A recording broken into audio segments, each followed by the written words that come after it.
प्रदेश में आज कई इलाकों में घना कोहरा देखने को मिला। बता दें कि आज सुबह से ही घने कोहरे की चपेट में हरियाणा नजर आया, तो वहीं सड़क पर विजिबिलिटी बिल्कुल जीरो हो गई थी। इसी के साथ सड़क पर वाहन भी रेंगते हुए चलते दिखाई दिए। साथ ही बता दें कि तापमान में भी भारी गिरावट दर्ज की गई है, जहां पर बीते दिनों धूप खिलने से तापमान में बढ़ोतरी हुई थी, तो वहीं अब कोहरे की मार पड़ने की वजह से तापमान में गिरावट दर्ज की गई है। साथ ही आपको तस्वीरें अंबाला और सिरसा की दिखा रहे हैं, जहां पर आप देख सकते हैं कि आज किस तरह का मौसम सुबह सवेरे से ही इन दो जिलों में बना हुआ है। जी हां, आपको बता दें कि घने कोहरे की चादर में लिपटा हुआ आज हरियाणा नजर आया, तो वहीं ठिठुरन भी हरियाणा में बढ़ गई है। बता दें कि सुबह की सैर करने वाले लोगों को और सुबह सुबह अपने कामकाज पर जाने वाले लोगों को,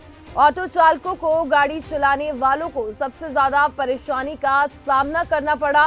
बता दें कि जीरो विजिबिलिटी होने के चलते सड़क पर हादसे होने का भी डर रहता है। ऐसे में वाहन भी सड़कों पर धीमे धीमे चलते रहे। साथ ही आपको बता दें कि आज सुबह सैर करने वाले लोगों की तादाद में भी कमी देखी गई, क्योंकि जिस तरह से मौसम में ठंडक महसूस की जा रही है, तापमान में गिरावट आई है, तो ऐसे में लोग भी बहुत कम संख्या में अब घरों से बाहर निकल रहे हैं।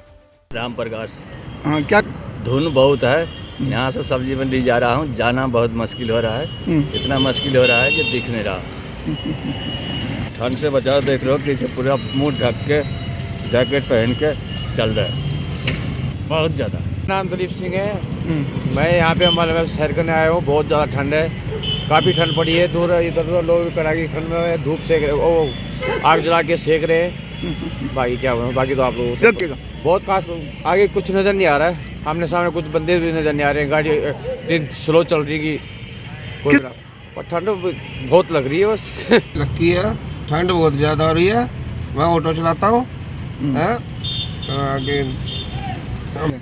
आगे रास्ता धुंधला दिख रहा है। ठीक है, धुंध में बस वैसे ही चला रहे हैं जैसे चल रही है।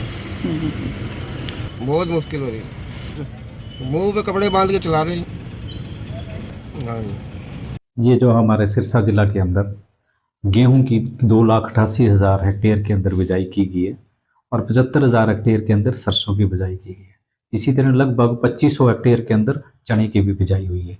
अब जो मौसम में परिवर्तन हुआ है, रात को धुंध पड़ रही है और टेम्परेचर डाउन हुआ है, बारिश भी हुई है, इसका तीनों फसलों के लिए बहुत ही लाभदायक है और तीनों फसलों के लिए वरदान साबित होगा। क्योंकि इसी टाइम पे जब गेहूं की बिजाई करते हैं तो गेहूं की बिजाई के 22 दिन बाद जो रूट डेवलपमेंट होती है, जो फुटाव शुरू हो जाता है, टिलरिंग शुरू होती है, उस समय खाद और पानी देना बहुत जरूरी होता है। क्योंकि जितना इस समय में खाद और पानी देंगे और उचित मात्रा में देंगे, उससे एक तो टिलरिंग ज़्यादा होएगी। जितनी टिलरिंग ज़्यादा होएगी तो उतनी ही उसकी पैदावार ज़्यादा होएगी।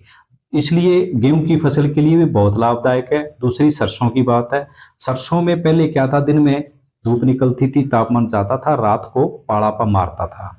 अब क्या है, धुंध होगी तो टेम्परेचर मेंटेन होगा, रात का भी ज़्यादा पाला नहीं मारेगा। सरसों की फसल के लिए भी फायदेमंद है।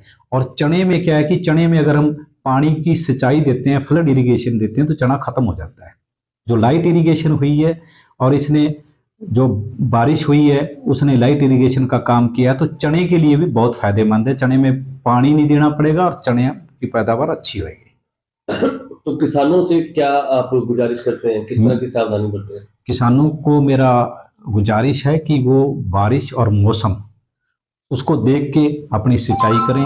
कई जगह ऐसी होती हैं कि जहाँ ज़मीन सख्त होती हैं, सॉइल में नमी है और उसमें इस धुंध के अंदर रात को भी पानी पड़ता है, तो ज़्यादा सिंचाई ना दें। मौसम को देखते हुए सिंचाई करें और उसी के हिसाब से उसकी जो उचित मात्रा है खाद की और फर्टिलाइज़र की, वो उसका प्रयोग करें और इससे उसको किसान को फायदा होगा। अगले कुछ दिनों में भी यूं ही मौसम बरकरार रहता है तो उस प्रकार क्या असर पड़ता है? अगर ये कंटिन्यू मौसम इसी तरह चलता है तो फसलों में कोई भी किसी तरह का एडवर्स इफेक्ट नहीं होगा, उससे फायदा ही होएगा। मौसम का जब बदलाव होगा, जब तापमान बढ़ेगा बाद में, उस समय सरसों के अंदर तेले चेपे का प्रकोप आ सकता है। वो किसान अपने रूटीन के अंदर खेत की विजिट करते रहें।